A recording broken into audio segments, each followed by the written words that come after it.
जय श्री श्याम भक्तों। कार्तिक का पावन महीना चल रहा है और इस पावन महीने में हम कुछ भी दान पुण्य कथा श्रवण स्नान करते हैं उसका हमें करोड़ों गुना फल की प्राप्ति मिलती है। इसका कोई काट नहीं है। अगर हम एक महीने कथा श्रवण करते हैं या फिर जल्दी उठ के स्नान करते हैं या फिर हम जो है किसी को कथा सुनाते हैं या फिर हम कुछ भी दान पुण्य करते हैं, इसका अमोघ फल की प्राप्ति मिलती है। इसका कोई विस्तार का कोई वर्णन नहीं है कि कितना हमें मिलता है, अमोघ मिलता है।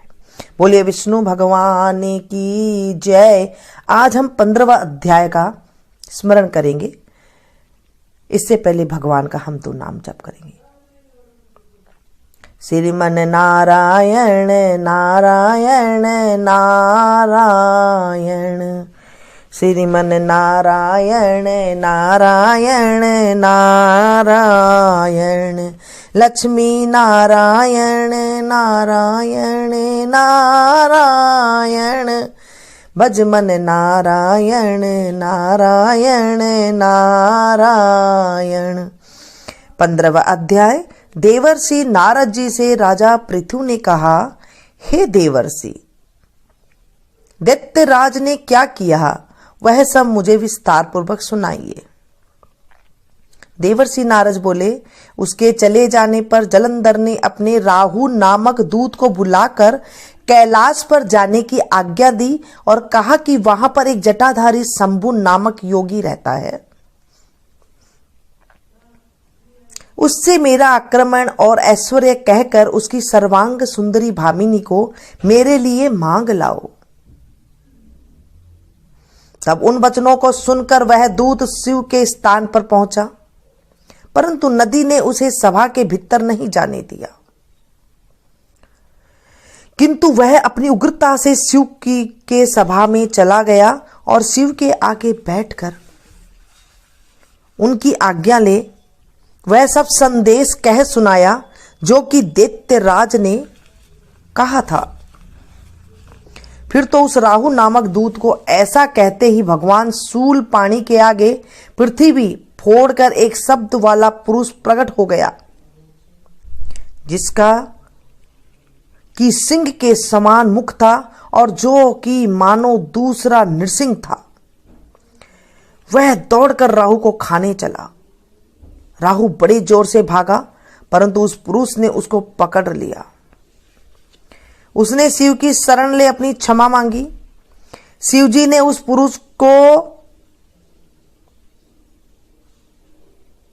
पुरुष से राहु को छोड़ देने के लिए कहा कि मुझे बड़े जोरों की भूख लगी है, मैं क्या खाऊं। महेश्वर ने कहा, यदि तुम्हें भूख लगी है तो शीघ्र ही अपने हाथ पैर का मांस भक्षण कर ले। शिव जी की आज्ञा से वह पुरुष शीघ्र ही अपने हाथों और पैरों का मांस भक्षण कर गया। अब केवल उसका सिर मात्र शेष रह गया था। तब उसका ऐसा कृत्य देखकर शिव जी ने प्रसन्न होकर उसको अपना आज्ञा पालक जानकर उसे अपना परम प्रिय गण बना लिया और कहा कि मेरी पूजा के समय अब तेरी भी सदैव पूजा होती रहेगी और जो मेरी पूजा नहीं करेगा वह मेरा प्रिय न होगा। शिव जी से ऐसा वर पाकर वह पुरुष को बड़ी प्रसन्नता हुई। उस दिन से वह शिव जी के द्वार पर स्वकीर्ति मुख नामक गण होकर स्थित रहने लगा। बोलिए विष्णु भगवान की जय। आज के दिन अन्नकूट का प्रसाद लगाया जाता है, गोवर्धन जी की पूजा की जाती है। आज हम गंगा जमुना की कहानी सुनेंगे। कार्तिक के महीने में गंगा जमुना की कहानी अवश्य सुननी चाहिए। एक गंगा थी और जमुना थी, दोनों बहनें साहूकार के खेत में से जा रही थी तो जमुना ने 13 जौ के दाने तोड़ लिए। गंगा बोली, बहन तुझे तो ग्रहण लग गया है, ये तो चोरी हो गई है। तब जमुना बोली, बहन अब ग्रहण कैसे धुलेगा। गंगा ने कहा, 12 वर्ष तक साहूकार के यहाँ नौकरी करे तब तेरा ग्रहण उतरेगा। बाद में जमुना साहूकार के यहाँ गई और बोली, मुझे नौकरी पर रख लो, मैं तुम्हारे सारे काम कर दूंगी, परंतु 4 काम नहीं करूंगी। एक तो झूठे बर्तन नहीं मांजूंगी, झाड़ू नहीं लगाऊंगी, बिस्तर नहीं बिछाऊंगी और दिया नहीं जलाऊंगी। साहूकार ने उसे रख लिया। 12 वर्ष के बाद कुंभ का मेला आया। साहूकार ने कुंभ के मेले में जाने लगी तो जमुना ने उसके सोने का 1 टका देकर कहा, मेरी बहन गंगा को यह दे देना और कह देना कि तेरी बहन ने भेजा है और वह गोरे गोरे हाथ में हरी हरी चूड़ियां पहने ले ले। साहूकार ने वहां जाकर गंगा जी को सोने का टका दे दिया और कहा जमुना ने यह टका दिया है। गंगा ने हाथ पर पसार कर हरी हरी चूड़ियां पहनकर वो टका ले लिया और बोली, मेरी बहन जमुना से कहना कि तेरा 12 वर्ष पूरा हो गए हैं, इसलिए अब तू आ जा। साहूकार साहूकारनी आए तब जमुना मटके में पानी भर रही थी।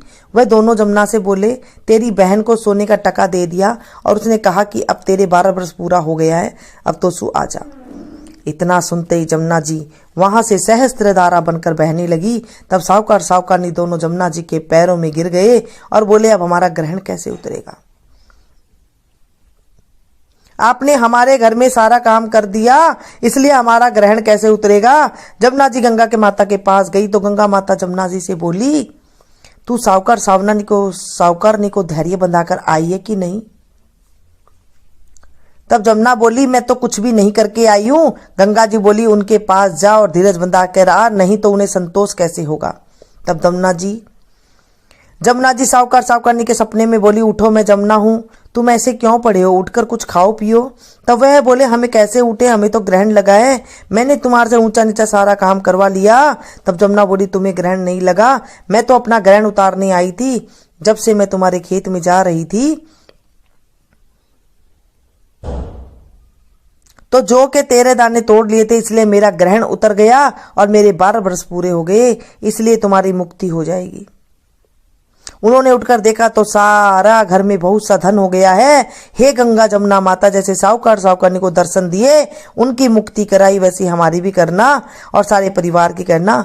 इस कहानी को कहने वाले को, सुनने वाले को और हुंकारे भरने वाले की भी करना। एक साहूकार साहूकारनी थे। साहूकारनी का नाम चंदा था। चंदा बहुत दलिद्रा से रहती, फटा कपड़ा, फूटा बर्तन, टूटी खाट और गंदा बच्चे रखती थी। इससे उसका पति भी बहुत ज्यादा नाराज रहता था। एक दिन चंदा हाथ में दिया लेकर के गली में जाने जा रही थी तो लक्ष्मी जी को दया आ गई और लक्ष्मी जी ने चंदा को पीछे से आवाज दी, ए बहन ठहर जा, मैं भी आ रही हूं। चंदा रुक गई। लक्ष्मी जी चंदा के साथ बात करती हुई चलने लगी। थोड़ा दिन ऐसे ही चलते चलते दोनों जनी भाईली बन गई। एक दिन लक्ष्मी जी ने कहा, चल तेरे घर चलते हैं। घर जाकर चंदा से बोली कि बहन ये क्या घर की दशा कर रखी है, चल तू काम कर। चंदा ने कहा, मुझे तो काम करना आता ही नहीं है, तू बताती जा, मैं वैसे ही कर लेऊंगी। लक्ष्मी जी ने बताकर झाड़ू दुआई, चौका दिवाया, माचा कसवाया, खटिया को कसवाया जो खटिया ढीली थी, बच्चों के तेल उपटन करवाया, नया कपड़ा मंगवाया, तेल उपटन करवाया, गहना पहनवाया। इस तरह से उसको एकदम साफ सुथरा कर दिया।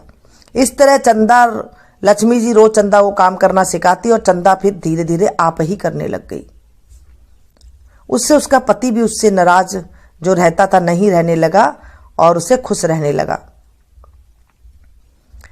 उसे घर में धन संपत्ति भी हो गई। आस पड़ोस वाली पूछने लगी सब कि तेरे इतना धन कैसे हो गया, क्योंकि चंदा तो बावली थी ना। सबने पूछा, इतना धन तेरे कैसे हो गया बावली? चंदा ने कहा, पता नहीं, लक्ष्मी जी मेरी भाईली है, उन्होंने मुझे दिया है, मुझे बता बता के काम करा करा के।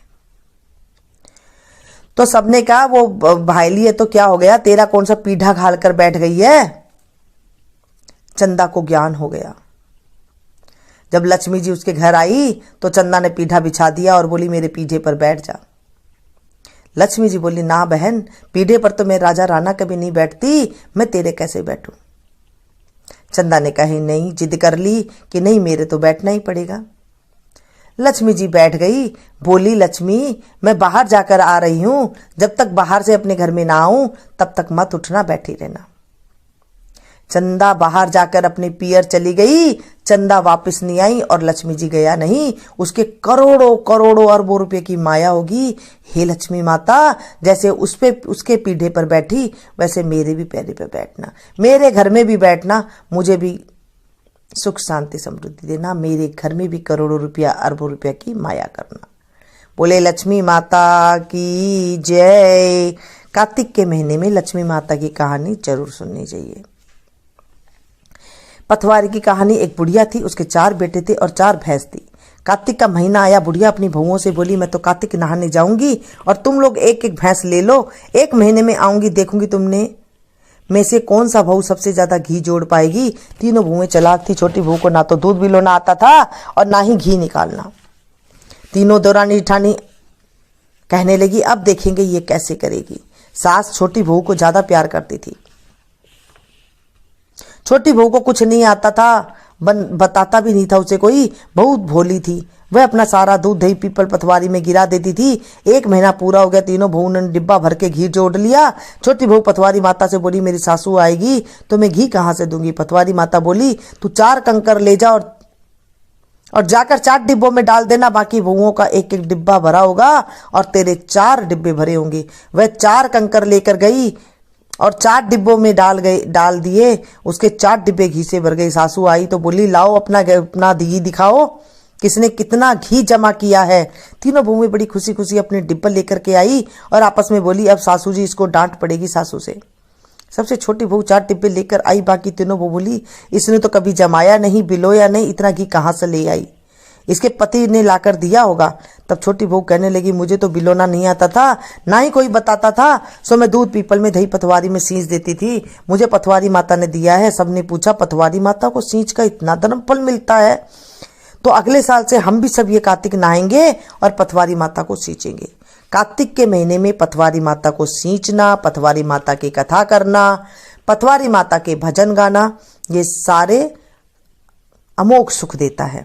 बोलिए पथवारी माता की जय। एक लपसी और तपसी था। तपसी तो भगवान की तपस्या करता था और लपसी 1.25 सेर की लपसी बनाकर भगवान के भोग लगाकर टाली हिलाकर जीम लेता था। एक दिन दोनों जने लड़ने लग गए। लपसी बोला, मैं बड़ा हूं, और तपसी बोला, मैं बड़ा हूं। इतने में नारद जी आए और पूछा, तुम क्यों लड़ रहे हो। लपसी ने कहा, मैं बड़ा हूं। तपसी ने कहा, मैं बड़ा हूं क्योंकि मैं सारे दिन तपस्या करता हूं, सारे दिन भगवान की पूजा करता हूं। नारद जी बोले, मैं तुम्हारा फैसला कल करूंगा। दूसरे दिन तपसी नहाकर आ रहा था। नारद जी ने 1.25 करोड़ की अंगूठी उसके आगे फेंक दी। उसने देखा कि 1.25 करोड़ की अंगूठी उसके आगे पड़ी है, तो उसने उस अंगूठी को उठाकर बगल के नीचे दबा लिया और तपस्या करने लगा। लपसी सुबह उठकर नहाकर 1.25 सेर की लस्सी बनाकर भगवान के भोग लगाकर लोटा हिलाकर जीमने लगा।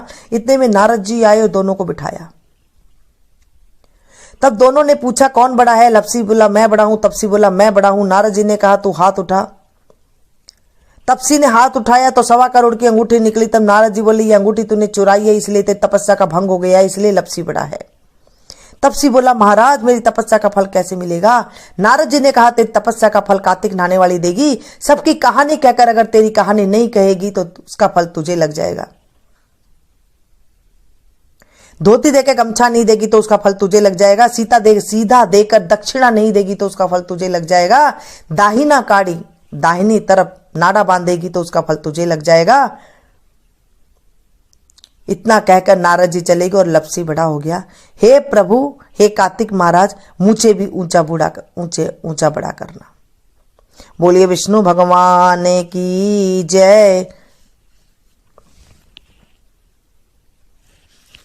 आज के दिन गोवर्धन महाराज की पूजा की जाती है और गोवर्धन महाराज यानी कि कृष्ण भगवान जो गोवर्धन पर्वत उठाए थे, उनकी आज पूजा की जाती है। कई घरों में जैसे जैसे आपके रिवाज है वैसे वैसे ही करें। किसी को देख करके सुन करके अलग तरीके से नहीं करनी चाहिए। अगर आपके घर में गोबर से जैसे बनता है वैसे बनाएं और फिर करें। अन्नकूट की सब्जी मंदिरों में भी मिलती है, घर में भी आप बना सकते हैं। कृष्ण भगवान को भोग लगा सकते हैं, पथवारी माता के सामने भी रख सकते हैं तो वो भोग लग जाएगा। अगर आपको नहीं आता है बनाना तो आप मंदिर से थोड़ा सा प्रसाद ला करके जरूर खाएं, क्योंकि अन्नकूट का जो प्रसाद है अगर मिलता है आपके यहाँ तो कहीं आसपास मंदिर में, तो उसका प्रसाद जरूर खाएं, क्योंकि इनसे भी जो है हमारी आर्थिक स्थिति सुधरती है और भगवान की कृपा हमारे ऊपर बनी रहती है। कार्तिक के महीने में हम कुछ भी दान पुण्य कथा श्रवण कुछ भी धर्म का कार्य करते हैं वह हमारे करोड़ों गुना होकर के हमें मिलता है। ऐसा हमारे शास्त्रों में कहा गया है कि कार्तिक का महीना अमोघ फल देने वाला है। विष्णु भगवान को अति प्रिय है, तुलसा जी को अति प्रिय है, राधा जी को अति प्रिय है, कान्हा जी को अति प्रिय है, सारी देव देवता को अति प्रिय है, लक्ष्मी माता को अति प्रिय है। आप इसी जरूर कथा को सुने, प्रसाद बनाएं और आज से शाम को भजन गाने शुरू होते हैं तुलसा जी के आगे। जब दीपावली का दूसरा दिन आता है तब से शुरू होते हैं। और मैं अभी आपको 11 बजे आपके पास आ जाएगी गोवर्धन की कथा। गोवर्धन की कथा आज सुनने से सारी मनोकामना पूरी होती है, क्योंकि कान्हा का ही दिन है, तो कान्हा की हम कथा करेंगे। अभी मैं बोलूँगी तो काफ़ी वीडियो लंबी हो जाएगी। इसे ज़्यादा से ज़्यादा शेयर कीजिएगा। जब आप शेयर करते हैं तो आप किसी को कहानी सुनाते हैं। जब कहानी हम किसी को सुनाते हैं, सुनाने वाले को, सुनने वाले को, और कोई ने हुंकारा भर दी, उसे भी अमोघ फल की प्राप्ति होती है। उसकी कोई लिमिट नहीं होती है। करोड़ों करोड़ों गुना होकर के हमारे खाते में जमा होता है। और ये तो कार्तिक का अमोघ पावन महीना चल रहा है। इसमें जितना हो सके आप, कुछ भी सामर्थ्य नहीं है तो आप सिर्फ कहानी शेयर कर दीजिए, कथा शेयर कर दीजिए, कुछ भी दान पुण्य कर लीजिए, अच्छा अच्छा नाम भगवान का ले लीजिए, वो आपको पुण्य देगा। छोटी छोटी बातें अगर हम कर लेते हैं तो हमें बड़ी बड़ी बातों के पास जाने की कोई ज़रूरत ही नहीं होती है, क्योंकि हमारे बड़े बुजुर्ग छोटी छोटी ही बातें किया करते थे। तो मैं आपको यही सलाह देती हूँ। आजकल देखती हूँ पता नहीं क्या क्या करते हैं, इन कामों में नहीं पड़ना चाहिए। अगर ऐसे ही हमें सब कुछ मिल जाता तो आज कोई भी नहीं कमाता। मिलती हूँ फिर से एक नई वीडियो में नई जानकारी के साथ। तब तक आप लोग देखते रहिए मीनू संगीत। Thank you.